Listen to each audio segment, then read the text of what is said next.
അപ്പോൾ നാട്ടിലുള്ള എല്ലാ കാര്യങ്ങളും ഉസ്താദിന് അറിയൂ.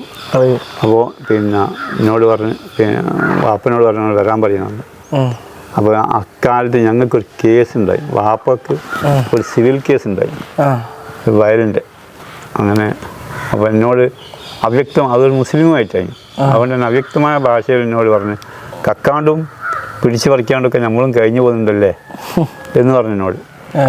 എന്ന് പറഞ്ഞിട്ടാണ് ഞങ്ങളുടെ സ്വത്ത് വേറൊരാൾ മുസ്ലിം ഒരാൾ പിടിച്ചെടുത്തതാണ്. അപ്പോൾ അത് സിഎം വലിയൊക്കെ അറിയാം, ഞങ്ങൾ അന്യായമായിട്ട് ആൾ പിടിച്ചെടുത്താണെന്ന് അറിയാം. അത് സൂചിപ്പിച്ചുകൊണ്ട് എന്നോട് ചോദിക്കുന്നത് കക്കാണ്ടും പിടിച്ചു പറിക്കാണ്ടൊക്കെ നമ്മളും ജീവിക്കുന്നുണ്ടല്ലേ എന്ന് പറഞ്ഞു എന്നോട്. അപ്പോൾ എനിക്ക് മനസ്സിലായി. ആളെ പേരൊന്നും സിഎം പറഞ്ഞില്ല. പിന്നെ ആളെ നമുക്ക് മനസ്സിലായി. നമുക്ക് മനസ്സിലായി. നമ്മളെ സ്വത്തല്ലേ പോയത്, 6 ഏക്കർ വയൽ സ്ഥലം, 6 ഏക്കർ. ഏതായാലും ഞങ്ങൾ പൈസ കൊടുത്ത് വാങ്ങിയായിരുന്നു. അത് അയാൾക്ക് ഒരു താല്പര്യം തോന്നി.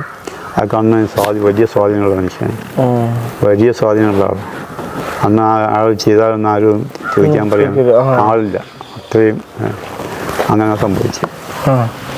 അപ്പോൾ അതാണ് എല്ലാ കാര്യങ്ങളും ഉസ്താദിനറിയാം, നാട്ടിൽ നടക്കുന്ന കാര്യങ്ങളൊക്കെ.